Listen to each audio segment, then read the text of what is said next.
On December 26, 2004, a tranquil Sunday, millions across the Indian Ocean coast were enjoying their Christmas holiday. Beaches in Thailand, Sri Lanka, and Indonesia were filled with tourists and residents. The morning was calm and beautiful, a stark contrast to the events that would soon unfold. No one had any idea of the great natural disaster about to strike. At 7:58 a.m. local time, a very powerful underwater earthquake struck off the west coast of Sumatra, Indonesia. It measured between 9.1 and 9.3 on the Richter scale, one of the largest earthquakes ever recorded. This significant seismic event was the beginning of a devastating tsunami. Its force was truly extraordinary. The earthquake's epicenter was located approximately 30 kilometers beneath the seabed, a relatively shallow depth for such a strong tremor. This shallow position, combined with its high magnitude, caused a large disturbance to the ocean floor. The energy released was equivalent to thousands of atomic bombs. This created a very powerful oceanic shockwave. The earthquake caused a vast section of the seabed, stretching hundreds of kilometers, to suddenly uplift by several meters. This vertical shift violently pushed billions of tons of ocean water upwards. It created a large mound of water that instantly began to generate the tsunami. This sudden movement was the source of the waves. As the displaced water collapsed under the force of gravity, it generated a series of powerful and fast-moving waves. Unlike typical wind-driven surface waves, these were deep ocean waves, affecting the entire water column. They began propagating outwards in all directions across the Indian Ocean. These waves were unlike anything commonly seen. In the deep ocean, these tsunami waves traveled at incredible speeds, comparable to a jet airliner, reaching up to 800 kilometers per hour. Their height in the open sea was often imperceptible, just a few feet high.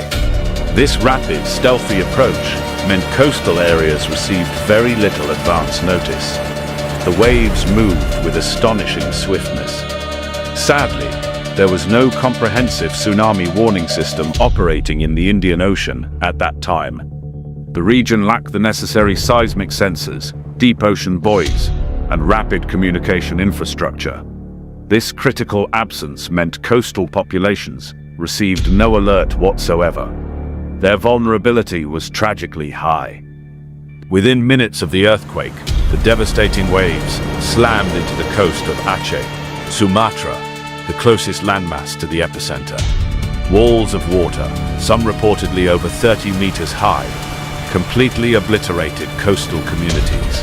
Banda Aceh, the provincial capital, was almost entirely submerged beneath the floodwaters. The impact was immediate and total. Entire villages in Indonesia were simply erased from the map, swallowed by the relentless surge of water.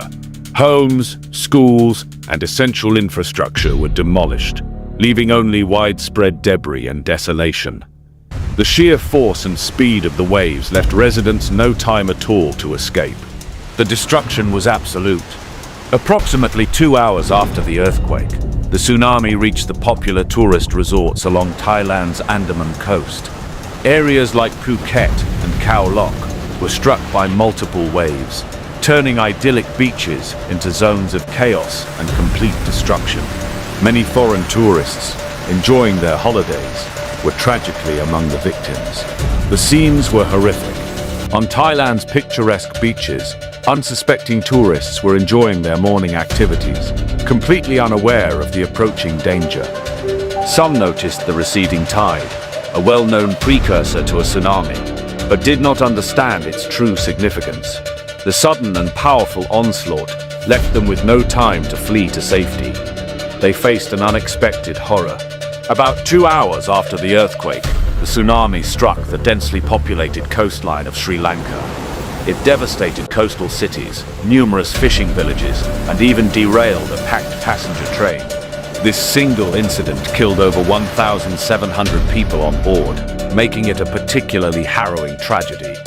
Sri Lanka experienced terrible human loss. The eastern coast of India, particularly Tamil Nadu and the Andaman and Nicobar Islands, was also severely impacted by the waves.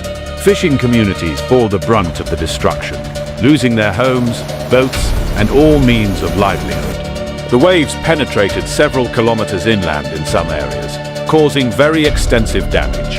Countless lives were lost. The low-lying islands of the Maldives, barely above sea level, were especially vulnerable to the incoming waves. Many atolls were almost entirely submerged under the floodwaters, forcing mass evacuations and damaging crucial infrastructure. The unique geography of these islands unfortunately intensified the flooding effects. Their paradise was suddenly threatened. Surprisingly, even distant East African nations like Somalia, Tanzania, and Kenya were affected, experiencing waves up to 5 hours after the earthquake. Though the damage was less severe than in Asia, these waves still caused significant destruction and loss of life. The tsunami's vast span showed its global reach.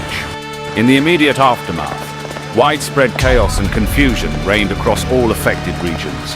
Millions of people were displaced, injured, or missing, creating an overwhelming humanitarian crisis.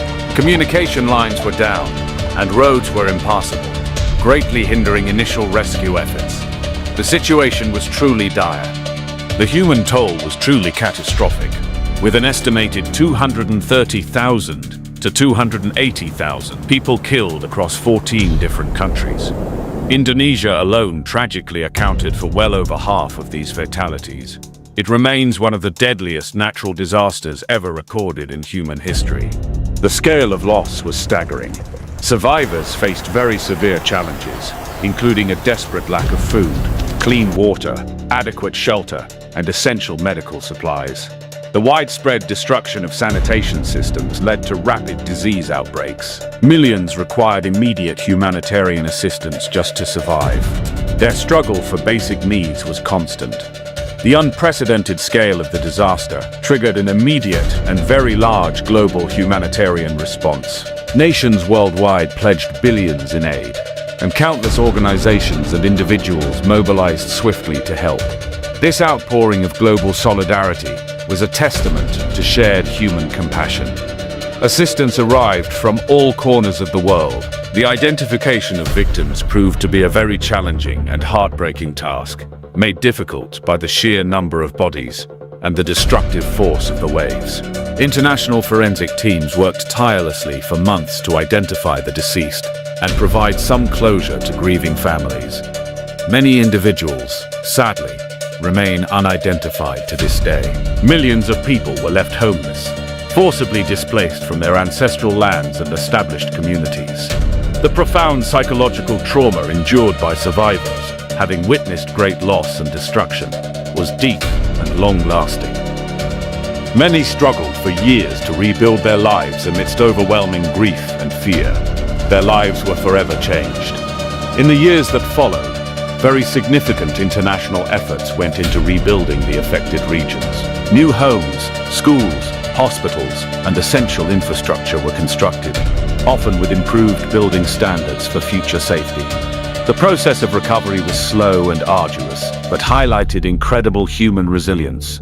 Communities worked together to rise again. A direct and crucial consequence of the 2004 tsunami was the rapid establishment of the Indian Ocean Tsunami Warning and Mitigation System.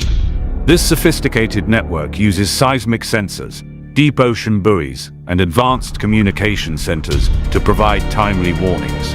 It aims to prevent a similar catastrophe from ever surprising coastal populations again. The disaster dramatically underscored the vital importance of robust early warning systems, comprehensive disaster preparedness plans, and public education. Coastal communities worldwide learned crucial lessons in evacuation protocols and designing resilient infrastructure. It fundamentally reshaped global approaches to managing natural hazards. The world became more ready. Today, memorials stand in affected countries, honoring the victims and ensuring their memory endures for future generations. The spirit of resilience shown by the survivors and the communities that rebuilt is a powerful testament to human courage and determination. The 2004 Indian Ocean tsunami remains a somber reminder of nature's power and humanity's ability to adapt. Subscribe for more disaster videos.